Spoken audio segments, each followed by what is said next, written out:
Máscaras icónicas, armas que reconoces al instante, gritos que se te quedan grabados. El cine slasher, lo verdad, parece que no muere nunca, ¿verdad? Totalmente. Y sobre todo cuando llega octubre, como dicen algunas de las fuentes que hemos mirado, ¡buah!, todo ese imaginario vuelve con una fuerza increíble, Sí, sí. que tendrá este subgénero que nos sigue, fascinando y aterrando casi a partes iguales. Es curioso, ¿verdad? Hoy vamos a meternos de lleno, pero de lleno, en el mundo del slasher. A fondo. Sí, hablamos de esas pelis de terror donde un asesino, o a veces un grupo, acecha y va eliminando uno a uno, muy sistemáticamente, a un grupo de gente, casi siempre jóvenes, ¿no? Sí, es el patrón clásico. Y normalmente con armas blancas. El propio nombre en inglés, slash, ya te lo dice. Acuchillar, rajar, destripar. Uf, sí, bastante gráfico. Para esta inmersión, contamos con varios análisis, artículos, que van desmenuceando la historia del slasher, sus señas de identidad, esos tropos que vemos una y otra vez, como la famosa chica final, ¿no? La Final Girl. Sí, un clásico. E incluso las razones psicológicas por qué nos engancha tanto esto. Que las tiene. Las tiene. Nuestra misión hoy, es clara. Vamos a intentar desentrañar de dónde viene, seguirle un poco la pista, a cómo ha evolucionado, identificar esos ingredientes que no pueden faltar y, sobre todo, entender por qué estas historias, que son bastante sangrientas, tienen ese poder de atracción. Vale, pues vamos a desgranar esto. Perfecto. Pues mira, para entender el slasher hay que mirar un poquito atrás, con que es verdad que sus raíces son un poco difusas, beben de muchos sitios. Ajá. Hay influencias clave que vienen del terror más psicológico. Psicosis de Hitchcock del 60 es fundamental. Claro, Psicosis siempre sale. Es que lo cambió todo. Cómo juega con la identidad del asesino, la perspectiva. Y también Peeping Tom, el fotógrafo del pánico, del mismo año. También importantísima. Sí, mucha gente la cita como precursora por ese enfoque en el voyerismo, en la violencia desde esa mirada. Entiendo. Y luego, claro, no podemos olvidarnos del giallo italiano. Ah, el yayo. Ese subgénero que mezclaba thriller, terror, con una estética muy potente, ¿no? A menudo con un misterio, asesinatos muy gráficos. Sí, muy estilizados a veces, ¿verdad? Exacto. Películas como Rojo Profundo, de Dario Argento, o Bahía de Sangre, de Mario Bava, aportaron muchísimo estéticamente. Esa violencia estilizada, el juego del asesino oculto. O sea que no es algo que surgiera así de repente de la nada. Ya había como un caldo de cultivo, ¿no? Exacto, exacto. Incluso antes, si te pones a rascar, encuentras conexiones. ¿Ah, sí? Sí, con estructuras del misterio clásico. Piensa en 10 negritos de Agatha Christie. Grupo aislado, gente que va muriendo uno a uno. Anda, pues es verdad. Y elementos de cine de terror, de suspense más antiguo, que ya jugaban con asesinos ocultos, atmósferas opresivas. Todo esto, además, coincide con una época, la del nuevo Hollywood. Los 70, ¿no? Eso es. Empiezan a surgir producciones independientes, de bajo presupuesto, pero muy, muy creativas. La Matanza de Texas, de Tobe Hooper, en el 74. Esa es mítica. Es que es un ejemplo clave. Costó poquísimo, 4 duros, y recaudó una barbaridad. Demostró que el terror, así, explícito, podía ser increíblemente... Rentable. Muy rentable. Exacto. Súper rentable. Marcó un antes y un después en eso. Y entonces llegó el 78. John Carpenter, Halloween. Ahí parece que todo encaja, ¿no? Que la fórmula cuaja del todo. Totalmente. Halloween es la que, digamos, cristaliza la fórmula clásica. Ahí tienes a Michael Myers. Inolvidable. Ese asesino casi anónimo, implacable, con ese punto casi sobrenatural, ¿no? Que parece que acecha a jóvenes que solo buscan pasárselo bien. Y que supuso el debut de Jamie Lee Curtis. Efectivamente. Y fue un éxito masivo con un presupuesto mínimo. Una locura lo que recaudó. Y es curioso, porque según leía en el material, si la comparas con lo que vino después, Halloween era incluso contenida. No tenía tanta violencia gráfica explícita. Precisamente. Quizás esa contención, el centrarse más en el suspense, en la atmósfera, fue parte de su genialidad. Pudo ser. Pero claro, preparó el terreno perfectamente para que la década siguiente, los 80, se desatara la fiebre slasher. La locura. Sí. Y ahí el formato VHS fue crucial. Claro, el videoclub. Llevó estas películas a todas las casas. Ya. Eran baratas de producir, muy rentables. Así que hubo una auténtica explosión. Cientos de películas. La Edad Dorada la llaman en algunos textos. Y de ahí salieron algunos de los monstruos más famosos del cine, ¿no? Sin duda. Es que es la década que nos dio a Jason Voorhees con Viernes 13. La máscara de hockey. Eso es, en 1980. Aunque es curioso porque al principio las críticas fueron malísimas, terribles. ¿En serio? Sí, sí, pero acabó siendo un fenómeno de culto y comercial. Y por supuesto, Freddy Krueger, Elm Street, Wes Craven. en Pesadilla en Elm Street, del 84. Craven introdujo ese elemento onírico, sobrenatural, que era muy potente y diferente. Sí, eso le daba un toque único. Y bueno, no nos olvidemos de Chucky, en Muñeco Diabólico, del 88. También. Son iconos culturales que van más allá del género. Había muchísimas más, claro. Títulos como Prom Night, The Slumber Party Massacre, Sleepaway Camp. Pero estas sagas definieron la época. Pero como todo boom, me imagino que acabó agotándose, ¿no? ¿Qué pasó en los 90? Pues sí, la fórmula se desgastó. A principios de los 90 el género está un poco de capa caída, ¿sí? Parecía casi una parodia de sí mismo. Hacía falta algo nuevo. Hacía falta una chispa. Y llegó. De nuevo Wes Craven, fíjate. En el 96 con Scream. Scream. Vaya pelotazo. Es que su gran acierto fue la autoconciencia, lo que llaman metacine. ¿Qué quiere decir eso exactamente? Pues que la película sabía que era una película de terror. Conocía las reglas del slasher, se reía de ellas y al mismo tiempo les rendía homenaje. Era muy inteligente. Me acuerdo que fue como un soplo de aire fresco, totalmente. Daba miedo, pero también era ingeniosa, divertida. Exacto.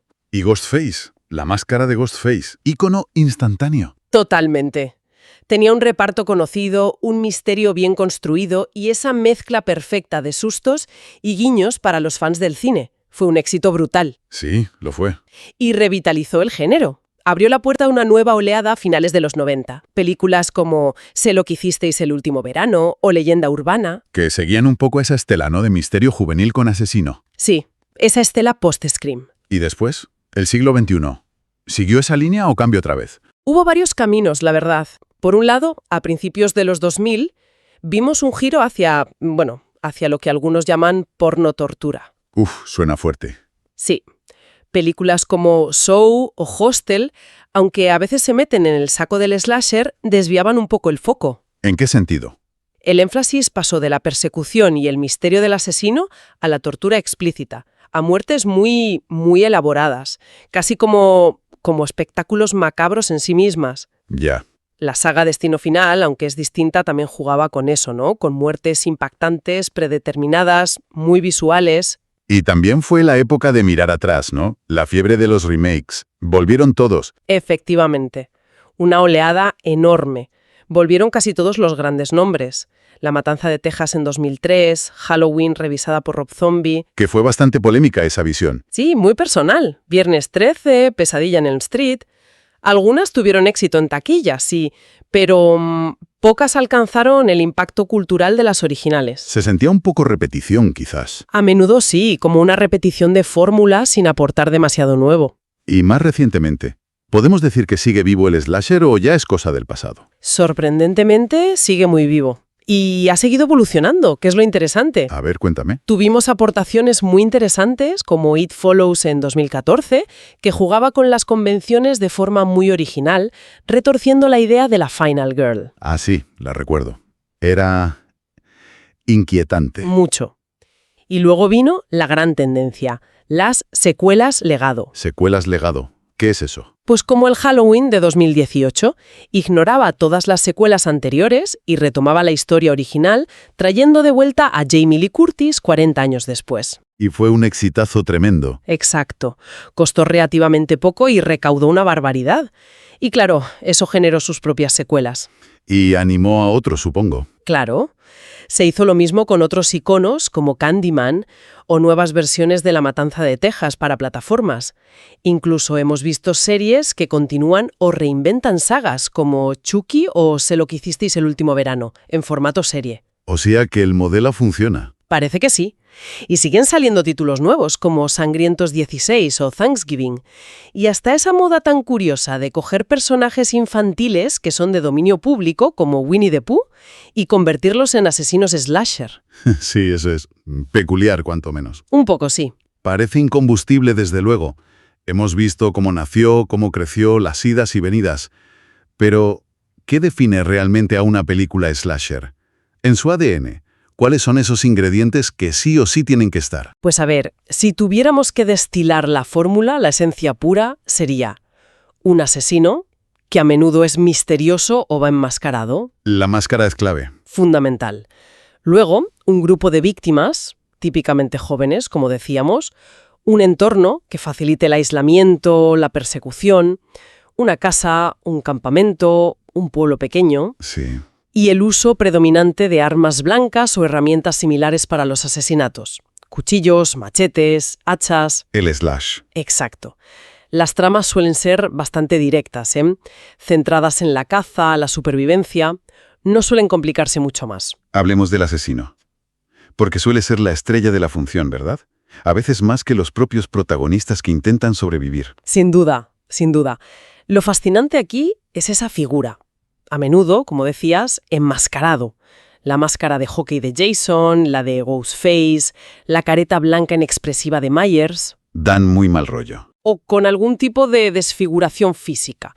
Ese anonimato o esa identidad oculta es clave. Y sus motivaciones pueden ir desde la venganza por algún trauma o humillación pasada, como en Viernes 13 con Pamela y Jason, Ajá. hasta una maldad pura, casi abstracta, imparable, como parece ser Michael Myers. Y que son increíblemente difíciles de matar. Parecen, no sé, casi sobrenaturales en su resistencia. Aguantan de todo. Efectivamente. Tienen una fuerza, una resistencia que desafía la lógica. Sobreviven a heridas que matarían a cualquiera. Eso aumenta la sensación de amenaza implacable, claro. Desde luego. Su método, además, suele centrarse en asesinatos rápidos, brutales, más que en la tortura psicológica larga, aunque, bueno, esto puede variar. Y las armas blancas son icónicas: cuchillos de cocina, machetes, hachas, sierras mecánicas. El arsenal del slasher. Exacto. ¿Y qué hay de las víctimas? Siempre está esa idea, ese cliché de que en el slasher los jóvenes que se portan mal, entre comillas, son los primeros en caer. ¿Están así? Ese es un tropo marcadísimo, sí. Las víctimas suelen ser adolescentes, jóvenes adultos, y a menudo se les muestra como despreocupados, rebeldes, explorando su sexualidad, consumiendo alcohol, drogas. Lo típico de la edad, vamos. Claro. Pero existe una especie de código moral muy retorcido dentro del género, donde estos actos, que desde una óptica conservadora se ven como transgresores, parecen invitar al castigo por parte del asesino. O sea, como si el asesino fuera un justiciero moralista, pero a lo bestia. Algo así. Como si fuera un agente de una justicia puritana y brutal. Es una lectura muy común. Lo que nos lleva, claro, a uno de los elementos más famosos y más debatidos del género, la Final Girl. Exacto, la chica final. El término lo popularizó Carol J. Clover en un libro súper influyente, Men, Women and Chainsaws. ¿Y a qué se refiere exactamente? Se refiere a esa joven, y sí, tradicionalmente suele ser una mujer, que consigue sobrevivir después de enfrentarse al asesino. Clover la describe como, como más inteligente, más observadora, más sensata que el resto, a menudo también más prudente o, digamos, virginal que sus amigas. Tenemos ejemplos legendarios, ¿no? Laurie Strode en Halloween, Nancy Thompson en Pesadilla en Elm Street, Sidney Prescott en Scream.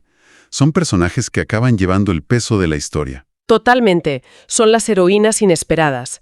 Y el tropo es interesante porque genera mucho debate. ¿En qué sentido? Por un lado, se le critica. Es misógino, liga la supervivencia a cierta pureza o virtud femenina tradicional. O por el contrario, es empoderador, porque presenta un personaje femenino fuerte, resiliente, que usa su inteligencia para derrotar al monstruo. Supongo que puede tener un poco de las dos cosas, ¿no? Depende de cómo se mire o cómo se desarrolle. Probablemente. Tiene elementos de ambas cosas y además ha ido evolucionando con el tiempo. Ya no todas las Final Girls encajan en ese molde original. Aparte del asesino y la Final Girl, ¿qué otros elementos dirías que son, imprescindibles en un slasher? A ver, la violencia gráfica es uno de ellos, casi siempre. El gore, la sangre, la carnicería visual. Suele ser parte integral del espectáculo. Sí, no se cortan un pelo. No. Los asesinatos a menudo buscan ser creativos, impactantes. Luego está el suspense y la atmósfera. Persecuciones tensas, a menudo en lugares aislados como bosques, casas abandonadas. Que te ponen nervioso solo de verlos. Exacto. El uso constante de jump scares, los sustos repentinos para mantener al espectador en vilo y una banda sonora que potencie la tensión, el miedo. Y los gritos, claro. Y los gritos, por supuesto. Gritos desgarradores. Es casi una marca de la casa. Y mencionabas antes los temas transgresores. Sexo, drogas. Sí, son recurrentes y están ligados a esa idea del castigo que comentábamos. También es muy habitual que las figuras de autoridad, los padres, la policía, o bien estén ausentes, o sean totalmente incompetentes, o simplemente no crean a los jóvenes. Lo que los deja aún más solos y vulnerables. Exacto. Todo contribuye a crear ese microcosmos de terror donde las reglas normales, la ayuda externa, parece que no aplican. Están solos ante el peligro. Entendido. Tenemos la historia, los ingredientes, pero nos falta la gran pregunta, la pregunta del millón. ¿Por qué? ¿Por qué nos atrae tanto esto? ¿Qué tiene el slasher que nos engancha a pesar de, o quizá precisamente por, su violencia, su crueldad? Es una pregunta compleja, ¿eh? Y tiene varias posibles respuestas, no hay una sola. A ver, explora alguna. Por un lado, yo creo que conecta con miedos muy primarios. La vulnerabilidad, el miedo a ser acechado, a perder el control. Sí, miedos básicos. El asesino imparable activa nuestra respuesta de lucha o huida, nos genera adrenalina, pero lo experimentamos desde la seguridad de la butaca o del sofá. Es una forma segura de riscar, de jugar con el peligro. Como montarte en una montaña rusa emocional pero con cuchillos y máscaras. Algo así, sí. Además, si conectamos esto con una visión un poco más amplia, los personajes funcionan casi como arquetipos, ¿no? La Final Girl puede representar la resistencia, la inteligencia, el orden intentando sobrevivir. ¿Y el asesino? ¿Y el asesino? El asesino es el caos. Lo irracional, quizás el retorno de lo reprimido, como diría Freud, a nivel social e individual. La sombra. ¿Y puede haber algo, no sé, catártico en ver actuar al asesino? Suena un poco fuerte decirlo así, pero... Podría ser. A ver, piénsalo. Ver a un personaje que actúa sin las restricciones morales o sociales que nos limitan a todos, que desata su furia sin consecuencias aparentes, al menos para él, hasta el final, puede tener un componente liberador a nivel subconsciente. Como una válvula de escape. Quizás es una forma de explorar impulsos oscuros, la venganza, la destrucción, por delegación, sin tener que asumirlos nosotros. Y a veces incluso se le da al asesino un pasado trágico, ¿no? Sí, eso pasa. Y eso genera una empatía ambigua, perturbadora. Sentimos algo por el monstruo y eso nos incomoda y nos fascina a la vez. Es complejo. Y aunque a primera vista parezca simple entretenimiento sangriento, puede tener alguna lectura un poco más profunda, quizás social. Algunos análisis sugieren que sí, aunque a menudo se le acusa de ser reaccionario, por eso de castigar comportamientos liberales. También se puede leer justo al revés. ¿Cómo? Como una parodia o una crítica a esa misma moral conservadora, llevándola al extremo del absurdo sangriento. Juega con la hipocresía. Nos horrorizamos por la violencia, pero la consumimos como espectáculo. Es verdad. Refleja, de forma distorsionada, claro, ansiedades culturales sobre la juventud, la autoridad, la sexualidad, la violencia. Esto plantea una pregunta importante, creo. ¿Qué dice de nuestra sociedad el hecho de que estas historias sigan siendo tan populares? ¿Qué reflejan de nosotros? Es una buena pregunta. Entonces, resumiendo un poco todo este viaje, ¿qué significa todo esto? Hemos ido desde las influencias iniciales, el giallo italiano. Hemos pasado por la explosión de los 80 con esos íconos que ya son inmortales. Jason, Freddy, Michael. La reinvención con Scream en los 90, las idas y venidas de remakes, secuelas, hasta identificar esos pilares. El asesino enmascarado, la chica final, la violencia como espectáculo. ¿Cuál es la clave de que siga funcionando? Yo creo que el atractivo duradero del slasher reside en esa fórmula que, aunque simple, es potentísima. Un depredador implacable, unas presas vulnerables y a menudo descuidadas, una tensión que va creciendo y estallidos de violencia. Funciona a un nivel muy visceral. Sí, te atrapa. Y sus personajes más icónicos, como decías, se han convertido en leyendas modernas. Son parte de la cultura popular global. Y tampoco hay que subestimar la experiencia social de ver estas películas. ¿Te refieres a verlas en grupo? Claro, los sustos compartidos, las risas nerviosas en el cine o con amigos, es casi un ritual. Satisface una necesidad de adrenalina, de explorar el lado oscuro, pero siempre con la red de seguridad de que es ficción, como se apunta en el material que manejamos. Mientras exista una pantalla para proyectar nuestros miedos de forma segura, pues habrá historias sangrientas que contar. Tiene sentido. Y para terminar, y dejar algo ahí flotando para quien nos escucha, una reflexión para darle vueltas. Más allá del susto fácil y del entretenimiento, ¿de qué manera esos códigos morales tan simplificados del slasher, donde ciertos comportamientos parecen acarrear sí o sí un castigo fatal, reflejan o distorsionan o incluso comentan nuestras propias ansiedades hoy en día? ¿Qué nos dicen sobre cómo vemos las normas sociales, el castigo, la justicia, pero en el mundo real, fuera de la pantalla?